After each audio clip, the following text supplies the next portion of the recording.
Hello बच्चों, क्या हाल चाल। आशा करता हूँ आप सभी लोग स्वस्थ और मस्त होंगे। बच्चों, स्वागत करता हूँ आप सबका आपके अपने यूट्यूब चैनल शिव सागर क्लासेस में। बच्चों, आज हम टेक्नोमेट्री का सेकेंड लेक्चर करने वाले हैं। अब तक हमने टेक्नोमेट्री का फर्स्ट लेक्चर किया था। फर्स्ट लेक्चर में टेक्नोमेट्री के कुछ बेसिक कॉन्सेप्ट को सीखे थे और उससे रिलेटेड कुछ क्वेश्चन को भी देखे थे। बच्चों, आज हम सेकेंड लेक्चर में भी कुछ बेसिक कॉन्सेप्ट के साथ कुछ क्वेश्चन को भी सॉल्व किया जाएगा, जो एनसीईआरटी का एग्जाम्पल और क्वेश्चन दोनों होंगे। आप सभी लोगों से रिक्वेस्ट है, यदि हमारा वीडियो कंटेंट खासकर स्टडी से रिलेटेड कंटेंट अगर आपको पसंद आ रहा है तो उसे लाइक, शेयर और सब्सक्राइब करें। तो चलो बच्चों शुरू करते हैं आज का सेकेंड लेक्चर। बच्चों, मैंने बताया था कि टेक्नोमेट्री में एक राइट एंगल ट्रायंगल होता है। सुनिएगा बच्चों ध्यान से, एक राइट एंगल ट्रायंगल होता है जिसमें एक एंगल आपका 90 डिग्री होगा, कोई एक ऑब्जर्विंग एंगल होगा। ऑब्जर्विंग एंगल के ठीक सामने वाली साइड को क्या बोलेंगे? परपेंडिकुलर। और राइट एंगल ट्रायंगल की जो सबसे बड़ी साइड होगी उसे क्या बोलेंगे? हाइपोटेनस। और ऑब्जर्विंग एंगल के एडजेसेंट साइड को क्या बोलते हैं बच्चों? बेस। बच्चों, अगर मैं tan थीटा की बात करूं कि tan थीटा क्या होता है, तो बच्चों tan थीटा क्या होता था? Perpendicular by base. Perpendicular by base. बच्चों, अगर किसी इक्वेशन में किसी सेम नंबर से डिवाइड कर दो या मल्टीप्लाई कर दो तो उसके रिजल्ट पे कोई इफेक्ट पड़ने वाला नहीं है। बच्चों, मैं करने क्या वाला हूं, न्यूमरेटर और डिनोमिनेटर दोनों में हाइपोटेनस से डिवाइड करने वाला हूं। न्यूमरेटर एंड डिनोमिनेटर दोनों में क्या करने वाला हूं? हाइपोटेनस से डिवाइड करने वाला हूं। तो बच्चों tan थीटा इक्वल टू क्या हो गया? परपेंडिकुलर बाई हाइपोटेनस और बेस बाई हाइपोटेनस। बच्चों, अगर आपको रिजल्ट याद हो, परपेंडिकुलर बाई हाइपोटेनस क्या बनता है? Sine theta. Base by hypotenuse क्या बनता है? Cos theta. तो बच्चों ध्यान से देखो, tan थीटा इक्वल टू क्या बन गया? Sine theta by cos sine theta by cos theta. अगर बच्चों याद हो आपका, tan थीटा का रेसिप्रोकल क्या होता था? Cot theta. tan थीटा का रेसिप्रोकल क्या बनता है? Cot theta. रेसिप्रोकल मींस ठीक इसका उल्टा। तो इस रिजल्ट को हम उल्टा लिख देंगे, क्या बन जाएगा? cos theta by sine theta. तो बच्चों cos थीटा इक्वल टू क्या बन गया? cos theta by sine theta. समझ में आया बच्चों? मैंने क्या कहा? एक right angle triangle, observing angle की ठीक अपोजिट साइड परपेंडिकुलर, सबसे बड़ी साइड हाइपोटेनस, ऑब्जर्विंग एंगल के एडजेसेंट साइड को क्या बोलते हैं? बेस। tan थीटा क्या था बच्चों? Perpendicular by base. किसी भी फ्रैक्शन में अगर न्यूमरेटर और डिनोमिनेटर में सेम नंबर से डिवाइड कर दो तो उस फ्रैक्शन के ऊपर कोई इफेक्ट नहीं पड़ेगा। मैंने क्या किया? न्यूमरेटर में भी हाइपोटेनस डिवाइड किया, बेस में भी हाइपोटेनस डिवाइड किया। परपेंडिकुलर बाई हाइपोटेनस क्या बन गया? Sine theta. Base by hypotenuse क्या बन गया? Cos theta. तो tan थीटा इक्वल टू क्या है? Sine theta by cos theta. अब मैं जानता हूं बच्चों cos थीटा क्या होता है? ठीक इसका उल्टा। इसका उल्टा मतलब इसको उल्टा कर दे, cos theta by sine theta. तो बच्चों ये था आपका पहला कॉन्सेप्ट। बच्चों, अब हम जानते हैं कि साइन का रेसिप्रोकल क्या होता है? Cosec theta. क्या इन दोनों से कोई रिजल्ट आने वाला है? जितने भी रेसिप्रोकल होंगे, देखो बच्चों ध्यान से, अगर मैं लिखूं sine theta into cosec theta, sine theta into cosec theta, तो ध्यान देना इसका रिजल्ट आता है 1। इसका रिजल्ट आता है 1। तो कैसे आता है बच्चों? इसका एलएचएस लेके चलते हैं। साइन थीटा क्या होता है बच्चों? Perpendicular by hypotenuse. Perpendicular by hypotenuse. Cosec क्या होगा बच्चों? ठीक इसका उल्टा, हाइपोटेनस बाई परपेंडिकुलर। तो ध्यान से देखो बच्चों, परपेंडिकुलर से परपेंडिकुलर कटा, हाइपोटेनस से हाइपोटेनस, रिजल्ट आपको क्या मिला? 1। और यही आपका क्या है? आरएचएस। बच्चों, सेम रिजल्ट cos थीटा और sec थीटा के साथ भी होगा। cos theta into sec theta, ये भी रिजल्ट कितना देगा? 1। सेम प्रोसेस से अगर इसको भी सॉल्व करो तो क्या आएगा? cos थीटा होता है base by hypotenuse, sec theta क्या हो जाएगा? Hypotenuse by base. ये इससे कटेगा, ये इससे कटेगा और रिजल्टेंट क्या मिलेगा आपको? 1 मिलेगा। सेम रिजल्ट बच्चों tan थीटा और cos थीटा के साथ भी आएगा। tan theta into cos theta equal to कितना आएगा? 1। tan थीटा क्या होता है? परपेंडिकुलर बाई बेस, काट क्या होगा, ठीक इसका उल्टा, बेस बाई परपेंडिकुलर, बेस से बेस कटेगा, परपेंडिकुलर से परपेंडिकुलर, और रिजल्टेंट क्या मिलेगा बच्चों, 1। बच्चों ध्यान से देखो, ये जो तीनों आपको रिजल्ट दिख रहे हैं, यहां से एक और रिजल्ट आता है क्या, अगर मैं साइन को कोसेक के टर्म में लिखना चाहूँ, साइन को कोसेक के टर्म में, तो ध्यान से देखो बच्चों, आपने पढ़ा होगा कि x into Y equal to अगर 1 हो जाए तो उस केस में या तो x बराबर 1 बाई वाई होगा, या y इक्वल टू क्या आ जाएगा, 1 बाई एक्स। तो सिमिलर में देखो, अगर ये x बन जाए, ये y बन जाए, तो मैं पूछूं x क्या होगा, तो x की अगर साइन थीटा है तो साइन थीटा इक्वल टू क्या आ जाएगा, 1 by cosec theta, 1 by cosec theta, या कोसेक थीटा इक्वल टू क्या मिल जाएगा, कोसेक थीटा इक्वल टू मिलेगा 1 बाई साइन थीटा। सिग्नल में बच्चों यहाँ पे cos थीटा इक्वल टू क्या मिल जाएगा, cos थीटा इक्वल टू मिल जाएगा 1 by sec theta, 1 by sec theta, या सेक थीटा इक्वल टू क्या मिलेगा, 1 बाई cos थीटा। सिग्नल में बच्चों यहां से अगर मैं आपसे tan पूछूं कि tan क्या होगा, तो tan हो जाएगा 1 बाई cot, 1 बाई cot, और काट क्या होगा, काट हो जाएगा आपका 1 बाई 10, 1 बाई 10। तो बच्चों आशा करता हूं ये तीनों चीजें आपको समझ में आएंगी। मैंने क्या कहा कि एक सीधा ट्रिग्नोमेट्रिक रेशियो दो, और दूसरा उल्टा, मींस साइन का रेसिप्रोकल कोसेक, दोनों को मल्टीप्लाई करो, रिजल्टेंट आपको 1 मिलेगा।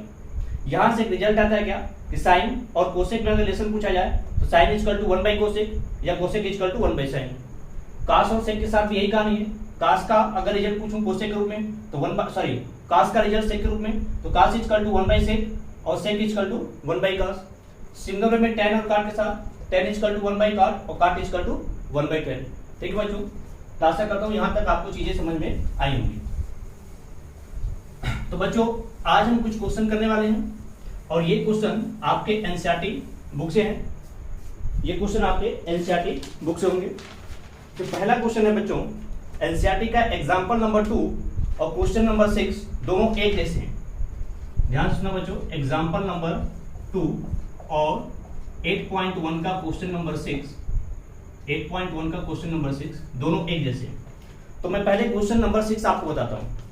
क्वेश्चन नंबर 6 क्या लिखा है बच्चों कि ए और बी कोई दो एक्यूट एंगल हैं, और इस तरीके से हैं कि cos of A equal to cos of B, then so that angle A equal to angle B.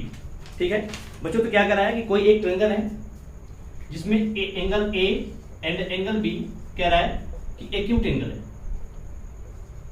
Acute angle है, acute angle such that cos of A equal to cos of B.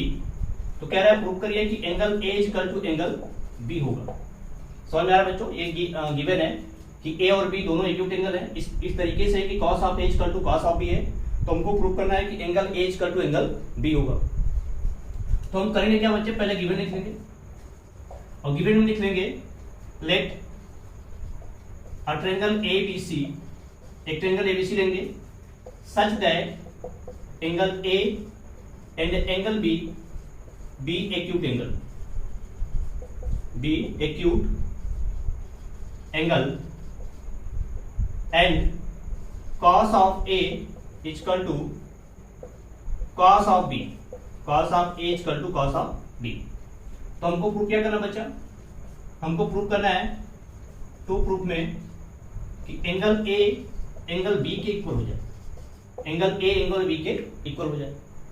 तो हम क्या करते हैं बच्चों, एक triangle बना लेते हैं ये वाला, और इसमें मान लेते हैं क्या कि एंगल ए और एंगल बी क्या आपका एक्यूट है, और एंगल सी को मानते हैं कि 90 डिग्री का एंगल, राइट एंगल ट्रायंगल लेंगे। एंगल ए और एंगल बी आपका एक्यूट बन गया, एंगल सी आपका राइट एंगल बन गया। ऑब्जर्विंग एंगल आप मानना चाहो, ध्यान से देखना, दोनों में cos of A equal to cos of B दिया है, मतलब एक बार ऑब्जर्विंग एंगल आपका ए बनेगा और एक बार ऑब्जर्विंग एंगल आपका बी बनेगा। तो बच्चों हम प्रूफ इसका स्टार्ट करेंगे जो हमको गिवन है।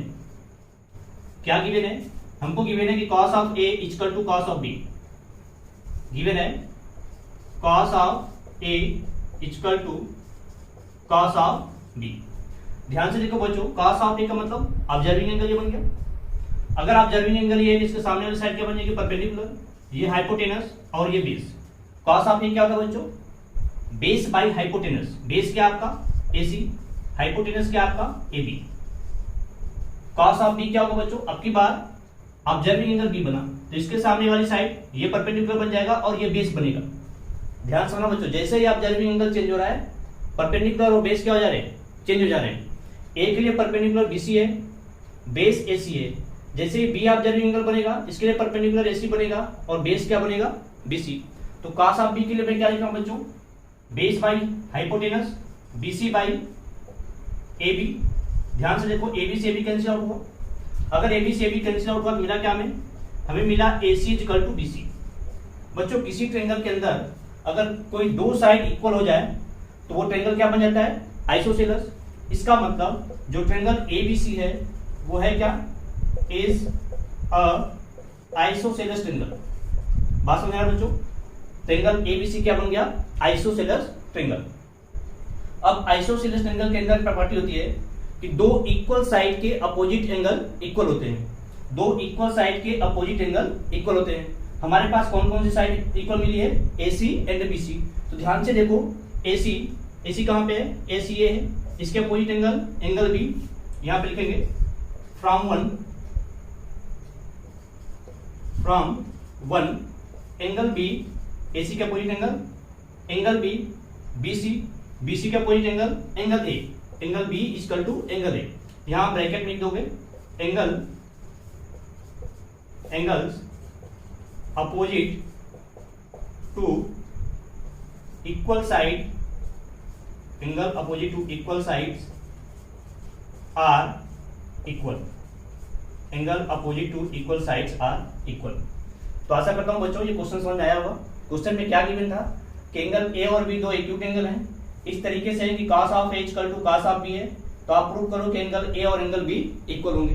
तो हमने क्या किया बच्चों, एक ट्रायंगल लिया ABC और इस तरीके से लिया कि एंगल A और B क्या है, एक्यूट एंगल है, और हमने ये कंडीशन लेके चला क्योंकि ये कंडीशन हमको गिवन था cos of A equal to cos of B। हमने एक ट्रायंगल बनाया, A और B को एक्यूट रखा, C को क्या रख दिया 90 डिग्री का। तो हम जो गिवन कंडीशन उसी को लेके चलेंगे, cos of A equal to cos of B। cos of A के लिए जैसे A के पास जाएंगे तो A बनेगा हमारा observing angle, observing angle A के लिए बेस हमारा AC है, हाइपोटेनस AB है, AC upon AB। Observing angle B के लिए बेस हमारा BC बनेगा, हाइपोटेनस AB होगा, AC by AB equal to BC by AB, AB से AB कैंसिल होगा, AC इक्वल टू BC आ जाएगा। किसी एक ट्रायंगल में अगर दो साइड इक्वल है तो ट्रायंगल क्या बनता है, आइसोसेलेस ट्रायंगल। तो मैं जानता हूं कि आइसोसेलेस ट्रायंगल के अंदर जो दो साइड इक्वल हैं उनके अपोजिट एंगल इक्वल होते हैं। तो ध्यान से देखो, AC के अपोजिट एंगल B, BC के अपोजिट एंगल A, तो मैं सकता हूं कि angle B equal to angle A। आप यहां पे ब्रैकेट में देंगे angle opposite to equal sides are equal. तो इस तरीके से बच्चों ये क्वेश्चन कंप्लीट होता है। बच्चों जो एग्जांपल नंबर 2 है वो भी इसी टाइप का क्वेश्चन है, मुझे एग्जैक्ट याद नहीं है, शायद वहां पे दिया है कि angle B and angle Q ये एक्यूट एंगल है। मैं बताऊंगा बच्चों, हिंट दे रहा हूं आपको, सेम तरीके से लगेगा। एंगल B एंड Q क्या है, एक्यूट एंगल है, और वहां पे cos की जगह क्या दिया है कि sine of B equal to sine of Q। वहां पे cos की जगह क्या दिया है कि sine of B equal to sine of Q। तो वहां पे भी यही प्रूव करना है कि एंगल B एंगल Q के इक्वल होगा, एंगल B एंगल Q के इक्वल होगा। तो बच्चों सेम क्वेश्चन है, जहां पे A और B था वहां B और Q कर दिया है। तो आप क्या करेंगे, यहां एंगल B ले लीजिए और यहां Q ले लीजिए, और यहां चाहो तो P ले लो, ठीक है। तो ट्रायंगल PBQ बना लो, बात समझ आ रहा है। और sine of B equal to sine of Q लगा दो। सेम चीज करोगे तो वहां भी दो साइड कट जाएंगी, कोई नीचे वाला चीज कट जाएगा और कोई दो साइड इक्वल आ जाएंगे। जैसे ही दो साइड इक्वल आएंगे तो उस केस में जो ट्रायंगल लेके चल रहे हो वो क्या बन जाएगा, आइसोसेलेस ट्रायंगल। वहां पे भी आइसोसेलेस ट्रायंगल बनेगा, इसका मतलब दो साइड आपको इक्वल मिलेंगी, तो वहां पे भी दो इक्वल साइड के अपोजिट एंगल इक्वल हो जाएंगे। तो आशा करते हैं बच्चों ये क्वेश्चन आप खुद से ट्राई करोगे और इजी है, इसी कॉन्सेप्ट पे है, आ जाएगा। एक बार आप ट्राई जरूर करिएगा, ये आपके लिए होमवर्क है। तो चलते हैं बच्चों नेक्स्ट क्वेश्चन पे। नेक्स्ट क्वेश्चन क्या है,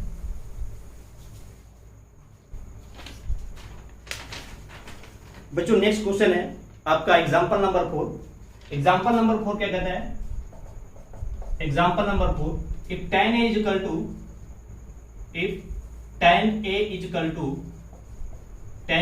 1, देन वेरीफाई करना है 2 sin A into cos A equal to 1। ध्यान से क्वेश्चन को समझिए बच्चों। कह रहा है कि tan a equal to 1 then verify 2 sin a into cos a equal to 1। बच्चों ध्यान से देखो, tan a जैसे इस टाइप का क्वेश्चन दे, आप एक ट्रायंगल बना लो, ट्रायंगल बना के एंगल ए को ऑब्जर्विंग एंगल फिक्स करो, एंगल ए आपका ऑब्जर्विंग हो गया, ये एंगल बी को 90 डिग्री कर दो, ये आपका सी हो गया। tan a इक्वल टू 1 है, इसे मैं 1/1 लिख सकता हूँ। tan क्या होता है? Perpendicular by base. अगर ए ऑब्जर्विंग है तो ये बनेगा आपका परपेंडिकुलर, मतलब ये भी 1 है और ये भी 1 है। कल मैंने क्या बताया था बच्चों कि जब भी रेशियो लिखो तो उसके साथ कोई मल्टीप्लाइंग फैक्टर लिखो, तो इसको लिख सकता हूँ 1 into k, तो मतलब k बन जाएगा, और ये भी क्या बन जाएगा? k। अब क्या करोगे, आपको हाइपोटेनस नहीं पता है, तो हाइपोटेनस निकालने के लिए आप क्या लगा सकते हो? पाइथागोरस। पाइथागोरस क्या कहता है कि हाइपोटेनस का स्क्वायर परपेंडिकुलर के स्क्वायर और बेस के स्क्वायर के सम के इक्वल होगा। मतलब परपेंडिकुलर क्या आपका k के स्क्वायर के होगा, बेस भी k है, इसका भी स्क्वायर के बनेगा, ये 2k स्क्वायर बनेगा। तो यहां से बच्चों हाइपोटेनस आपका क्या आएगा? √2 times of k, √2 times of k। तो बच्चों हमको मिल गया हमारा hypotenuse √2 times of k। Verify करने वाले क्वेश्चन में करना क्या पड़ता है बच्चों? कोई एक साइड आप लेके चलो, उसको सॉल्व करो और दूसरी साइड लेके आओ। तो बच्चों हम यहाँ पे लेके चले LHS। क्या दिया आपके पास? 2 sin a cos of a। ध्यान से देखो बच्चों, 2 sin a की वैल्यू इस ट्रायंगल से बोलिए क्या आएगा? Perpendicular by hypotenuse. परपेंडिकुलर आपका k है, हाइपोटेनस क्या है? √2 टाइम्स ऑफ k। cos क्या होता है? बेस बाई हाइपोटेनस, क्या बनेगा? k by √2 times of k। k से k कैंसिल, ये भी कैंसिल। ध्यान से देखो बच्चों, 2 यहाँ क्या बचेगा? 1/√2 1/√2 1/√2 टू मल्टीप्लाई करो तो रूट हट जाएगा, 1/2 आ जाएगा, 2 से 2 कैंसिल आएगा, क्या आएगा? 1। तो ये आपका RHS है, इसका मतलब ये रिलेशन सही दिया गया है। बच्चों ध्यान से देखो, अब जब हायर क्लास में आप पढ़ोगे तो ये फार्मूला है जो LHS की तरफ लिखा है, ये फार्मूला है। देखो बच्चों मैं बता रहा हूँ कि क्लास 10th में है नहीं ये। एक्चुअली में 2 sin a cos a formula बनता है sin 2 ऑफ a का, sin 2 ऑफ a का। बच्चों ध्यान से देखो, जो tan a इक्वल टू कितना दिया है? 1। तो उस केस में tan a जो आपका 1 होता है वो tan 45 का मान होता है। tan a इक्वल टू मैं सकता हूँ tan 45, तो ये a इक्वल टू 45 है। ध्यान सुनना बच्चों, एक्चुअल में ये आपके सिलेबस में नहीं है, ये आपको 11th में मिलेगा। a इक्वल टू 45, तो ध्यान से देखो, अगर मैं a को 45 रखूं तो यहाँ पे क्या है? 2a, तो 45 का दुगना sin 90, और sin 90 का वैल्यू होता है 1। ठीक बच्चों, लेकिन 10th में जब भी आए बच्चों तो आप अपने सिलेबस के अकॉर्डिंग करोगे तो बेहतर है, बाकी इससे भी करोगे तो एग्जाम में नंबर नहीं काटेगा। ठीक है, आप इससे भी कर सकते हो, लेकिन मेरे हिसाब से अभी आप जानते नहीं होंगे, ये मैंने आपको एक्स्ट्रा बताया, आपके सिलेबस के अकॉर्डिंग यही मेथड है। ठीक है बच्चों, तो आशा करता हूँ क्वेश्चन समझ में आया होगा। एक बार और देख लो, tan a इक्वल टू 1/1 है, ऑब्जर्विंग एंगल a रखो, tan a क्या होता है? परपेंडिकुलर बाई बेस, तो परपेंडिकुलर भी k हो गया और बेस भी k हो गया। पाइथागोरस लगा के हम हाइपोटेनस निकालेंगे, हाइपोटेनस आएगा √2 टाइम्स ऑफ k। फिर हमको वेरीफाई करना है, तो LHS उठाएंगे और LHS उठा के सॉल्व करके RHS दिखाएंगे। तो वैल्यू रखोगे यहाँ से sin a की वैल्यू क्या आ जाएगी? Perpendicular by hypotenuse k by √2 times of k। cos a की वैल्यू क्या आएगी? k by √2 times of k। k से k कैंसिल होगा, 1/√2 1/2 मल्टीप्लाई करके 1/2 होगा, 2 से 2 कैंसिल हो जाएगा, वो 1 आ जाएगा। ठीक है बच्चे, आशा करता हूँ ये क्वेश्चन आपको समझ में आया होगा। चलते हैं बच्चों नेक्स्ट क्वेश्चन की तरफ। जो नेक्स्ट क्वेश्चन है बच्चों, ये है आपका एग्जाम्पल नंबर 3। एग्जाम्पल नंबर 3 क्या कह रहा है कि एक ट्रायंगल ABC में angle A equal to 90 degree है। तो जैसे बोल रहा है आप वैसे बना लो। कह रहा है ट्रायंगल ABC में एंगल A 90 डिग्री है, तो एंगल A को 90 फिक्स कर दो। मान लो ये एंगल A हो गया, ये B हो गया और ये C हो गया। Angle A equal to 90 degree, AB equal to 29 centimetre and BC equal to 21 centimetre. ठीक है, BC equal to 21 centimetre, BC equal to 21 centimetre. कुछ गड़बड़ लग रहा है बच्चों क्वेश्चन में। ABC angle A equal to 90, ठीक है, AB equal to 29 and BC equal to 21। मेरे हिसाब से शायद इसको देना चाहिए था, इसको 29, और इसको देना चाहिए था 21 सेंटीमीटर। ठीक है, या तो मुझसे लिखने में गलती होगी। ठीक है बच्चों, क्योंकि हाइपोटेनस सबसे बड़ी साइड होती है। ठीक है, तो ये इसको 29 देना चाहिए था और इसको 21 शायद होगा ये क्वेश्चन में। एक बार मैच करा देंगे। और एंगल ABC दे रखा है थीटा। एंगल ABC कितना है? थीटा। तो ये कह रहा है डिटरमाइन करिए sign square theta plus cos square theta. दो क्वेश्चन इसमें। दूसरा क्या है? दूसरा है cos square theta minus sign square theta. Cos square theta minus sign square theta. तो इस क्वेश्चन के लिए क्या करेंगे बच्चे? सबसे पहले मैं एसी निकालूंगा। इसके लिए क्या अप्लाई करूंगा? Pythagoras theorem. पाइथागोरस क्या कहता है कि हाइपोटेनस का स्क्वायर परपेंडिकुलर के स्क्वायर प्लस बेस के स्क्वायर के सम के इक्वल होगा। ध्यान से देखो बच्चों, हाइपोटेनस कितना आपका 29 का स्क्वायर है, परपेंडिकुलर को आपको चाहिए बेस आपका 21 का स्क्वायर है। ठीक है, बेस आपका 21 का स्क्वायर। परपेंडिकुलर का स्क्वायर कितना निकालना है तो 21 को उठा के ले जाओ, 29 का स्क्वायर माइनस 21 का स्क्वायर, 21 का स्क्वायर। बच्चों ध्यान से देखो ये क्या है? ए स्क्वायर माइनस बी स्क्वायर। आपने फॉर्मूला पढ़ा होगा ए स्क्वायर माइनस बी स्क्वायर। एक ब्रैकेट में ए माइनस बी आता है, अगले ब्रैकेट में ए प्लस बी आता है। ठीक, ए माइनस बी करोगे 29 माइनस 21 8 आएगा, 29 प्लस 21 ये आएगा 50। तो परपेंडिकुलर का स्क्वायर इतना आया, इसको आप लिखोगे परपेंडिकुलर, ये बन जाएगा अंडर 400, मल्टीप्लाई करोगे 400 आएगा, और अंडर 400 कितना आ जाएगा 20। इसका मतलब जो एसी साइड वो कितना आ गया 20 सेंटीमीटर। अब ध्यान से देखो बच्चों, जो पूछा है वो एक इनइक्वालिटी होती है। अगर आप जैसे ही अगले एक्सरसाइज में जाओगे तो इसकी वैल्यू 1 होती है, sine square theta plus cos square theta equal to 1। लेकिन यहाँ पे आपको इस न्यूमेरिकल वैल्यू के साथ वेरीफाई करना है, तो आप डायरेक्ट नहीं रखोगे, आप न्यूमेरिकल वैल्यू के साथ वेरीफाई करोगे। तो वेरीफाई करने के लिए हम जो गिवन है उसको लेके चलते हैं, sign square theta plus cos square theta. तो बच्चों साइन स्क्वायर थीटा क्या होगा? Perpendicular by base, sorry perpendicular by hypotenuse, तो क्या आएगा 20 बाई 29 का स्क्वायर, प्लस कॉस थीटा क्या होगा? बेस बाई हाइपोटेनस 21 बाई 29 का स्क्वायर। बच्चों ध्यान से देखो, ऊपर क्या आएगा 20 का स्क्वायर प्लस 21 का स्क्वायर, और नीचे क्या आएगा बच्चों 29 का स्क्वायर, 29 का स्क्वायर। बच्चों इन दोनों का स्क्वायर मिलकर 29 का स्क्वायर हो जाएगा। ध्यान से देखो बच्चों, ये कितना आएगा 400, 20 का स्क्वायर, ये कितना आएगा 441, और 29 का स्क्वायर आता है 841। तो दोनों के 8 करोगे तो आएगा 841 बाई 841, और दोनों करके कितना आ जाएंगे 1 आ जाएंगे। ठीक है बच्चों, ये इनइक्वालिटी होती है, इसकी वैल्यू आइडेंटिटी होती है, इसकी वैल्यू तो 1 होती है। लेकिन इस ट्रायंगल के साथ जब भी आपको कहेगा तो इस ट्रायंगल से ही आपको वेरीफाई करना है, या इस न्यूमेरिकल वैल्यू के साथ ही आपको वेरीफाई करना है। सेकंड क्वेश्चन कह रहा है कि इसको भी इसकी वैल्यू आप निकालिए, cos square theta minus sign square theta determine करना था। तो क्वेश्चन नंबर सेकंड में क्या कर रहा है कि आप इसकी वैल्यू निकालिए, किसका? Cos square theta minus sign square theta. तो बच्चों यहां से कॉस थीटा की वैल्यू क्या आई थी 21 बाई 29, तो 21 बाई 29 का स्क्वायर माइनस साइन थीटा क्या आएगा 20 बाई 29 का स्क्वायर। तो ये क्या बनेगा बच्चों 441 बाई 841 माइनस 400 बाई 841, एलसीएम तो यही बनेगा 841। यहाँ क्या बनेगा 441 में से 400 जाएगा, कितना आ जाएगा 41। तो आपका आंसर बन जाएगा 41 बाई 841। ठीक है बच्चों, समझ में आया? ध्यान से एक बार और क्वेश्चन देखो, इसमें क्या गिवन था कि एक राइट एंगल ट्रायंगल दिया है, एंगल ए पे 90 है, उसका हाइपोटेनस 29 दिया था और बेस आपका 21 दिया था।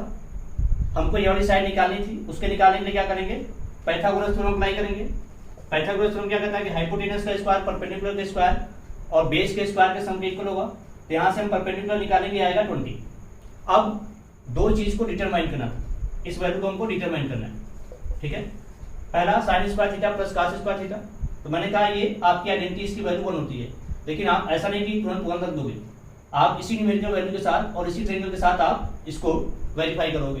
तो यहाँ क्या आएगा 20 बाई 29 साइन थीटा की value perpendicular by hypotenuse, cos theta की वैल्यू बेस बाई हाइपोटेनस, इसको सॉल्व करोगे बच्चों 1 आ जाएगा। दूसरा निकालना है cos square theta minus sign square theta.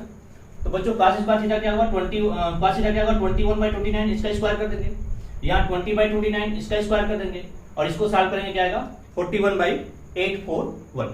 तो आशा करते हैं बच्चों ये भी क्वेश्चन आपको समझ में आया हो। ठीक है बच्चों, चलते हैं नेक्स्ट क्वेश्चन की तरफ। नेक्स्ट क्वेश्चन क्या है बच्चों? हेलो बच्चों, बीच में कुछ डिस्टरबेंस की वजह से खासकर जो मोबाइल से मैं रिकॉर्ड कर रहा था वो मोबाइल गिर गई थी, जिसकी वजह से वीडियो को बंद करना पड़ा। मैं फिर से आ गया हूँ क्वेश्चन को लेके। बच्चों, जो क्वेश्चन था जो मैंने करवाया तो कंप्लीट हो गया था। एक क्वेश्चन एग्जाम्पल नंबर 5 में और एग्जाम्पल नंबर 5 एनसीईआरटी का और क्वेश्चन नंबर 10 दोनों एक जैसा है। एग्जाम्पल नंबर 5 और क्वेश्चन नंबर 10 दोनों एक जैसे हैं। ध्यान से देखो बच्चों, एग्जाम्पल नंबर 5 में बता रहा हूं, उसमें क्या था कि कोई एक ट्रायंगल PQR है जो राइट एंगल एट पी है, राइट एंगल एट पी है, and PQ equal to POQ दे रहा है।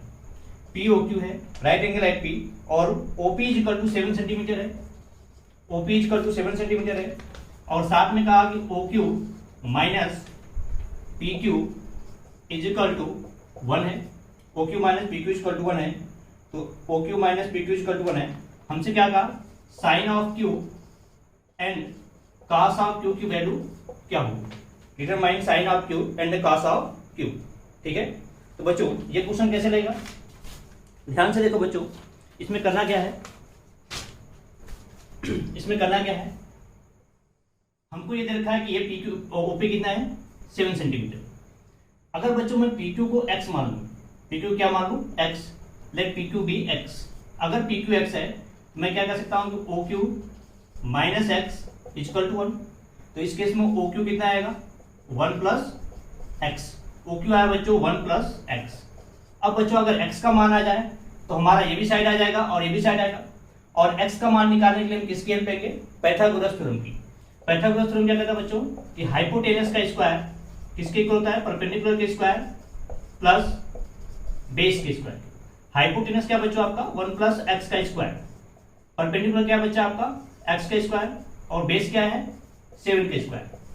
बच्चों ध्यान से देखो, इस x को उठा के हम इधर लेके आ रहे हैं तो क्या बन जाएगा 1 प्लस एक्स का स्क्वायर माइनस एक्स का स्क्वायर इजकल टू कितना आएगा 49। फिर से बच्चों ध्यान से देखो, ये a स्क्वायर है, ये b स्क्वायर है, a square minus b square क्या बनेगा, एक ब्रैकेट में a माइनस b, अगले ब्रैकेट में a प्लस b। तो बच्चों अगर एक ब्रैकेट में a माइनस b करूं तो क्या आएगा, a की जगह 1 प्लस एक्स, b की जगह x, तो a माइनस b क्या आएगा 1 प्लस एक्स माइनस एक्स। दूसरा में क्या आएगा a plus b 1 plus x equal to क्या आएगा 49। बच्चों ध्यान से देखो, यहाँ पे x x कैंसिल हुआ, ये 1 बचा, तो किसी नंबर में 1 से मल्टीप्लाई करने पे नंबर पे ऊपर कोई इफेक्ट नहीं पड़ेगा। इस ब्रैकेट में क्या बचा 1 प्लस 2x इजकल टू कितना आएगा 49।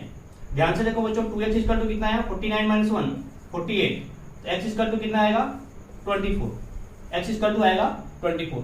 तो बच्चों ध्यान से देखो, आपका PQ आ गया 24 और ये आ गया कितना 25, आपका OQ आ गया 25। बच्चों आपसे क्या पूछा, sine of Q, sine of Q। बच्चों ध्यान से देखो, Q आपका क्या बन गया ऑब्जर्विंग एंगल, ऑब्जर्विंग एंगल बना तो इसके ठीक सामने वाली साइड क्या बनेगी परपेंडिकुलर, और हाइपोटेनस आपको पता है 25, तो साइन ऑफ Q क्या होगा परपेंडिकुलर बाई हाइपोटेनस 7 बाई 25।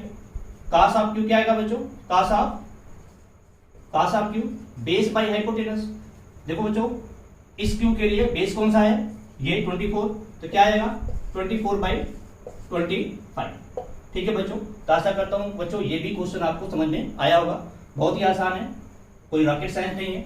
इसमें PQ को x मान दो, PQ जैसे ही x आएगा, PQ को जैसे ही x मानोगे वहां से OQ आ गया, OQ कितना आएगा आपका 1 प्लस एक्स, OQ क्या आएगा बच्चों 1 प्लस एक्स। अब इस वैल्यू को उठा के यहाँ पर रख दो। अब x का मान निकालने के लिए आप क्या लाओगे, पाइथागोरस, हाइपोटेनस का स्क्वायर इक्वल टू परपेंडिकुलर का स्क्वायर प्लस बेस का स्क्वायर। हाइपोटेनस आपका 1 प्लस एक्स है, परपेंडिकुलर आपका x है, बेस आपका 7 है। इसको सॉल्व करोगे a square minus B square से, तो यहाँ से x का मान 24 आएगा।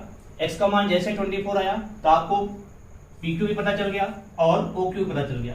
अब आपको साइन Q और cos Q चाहिए, तो साइन Q क्या था परपेंडिकुलर बाई हाइपोटेनस, Q के सामने जाओ ऑब्जर्विंग एंगल Q, तो परपेंडिकुलर क्या 7, हाइपोटेनस कितना 25, तो 7 बाई 25।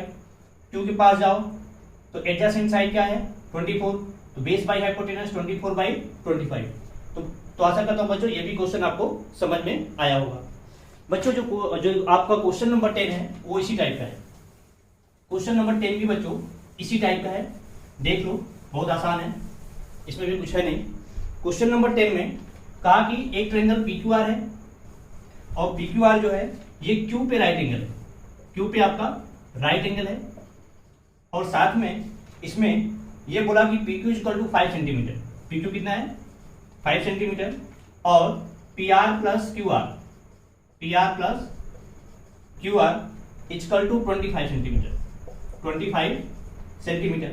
इसने कहा साइन P, cos P और tan P, तीन चीज पूछता है, साइन P, cos P और tan P, तीनों की वैल्यू आपको बतानी है। ठीक है बच्चों, तो इसके लिए भी वही मेथड अप्लाई करेंगे, इसमें से किसी एक साइड को x मान लेंगे।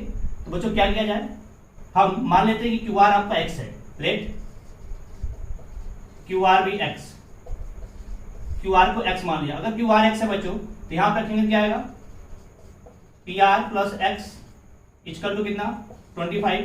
तो बच्चों यहां से PR कितना आ जाएगा 25 माइनस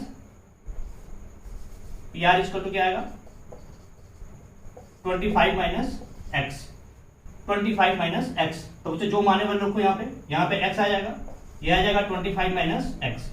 फिर से वही कॉन्सेप्ट अप्लाई करना है, x का मान निकालने के लिए क्या लगाओ पाइथागोरस। तो पाइथागोरस क्या कहता है कि हाइपोटेनस का स्क्वायर परपेंडिकुलर के स्क्वायर प्लस बेस के स्क्वायर के सम के इक्वल होगा। हाइपोटेनस आपका है 25 माइनस एक्स, इसका स्क्वायर कर दो, परपेंडिकुलर आपका 5 का स्क्वायर हो जाएगा और बेस आपका x का स्क्वायर होगा। बच्चों x को उठा के उधर फेंको तो क्या बनेगा, ध्यान से देखना, 25 माइनस एक्स का square minus x square equal to 5 का स्क्वायर। फिर से बच्चों ये बन गया a square minus b square.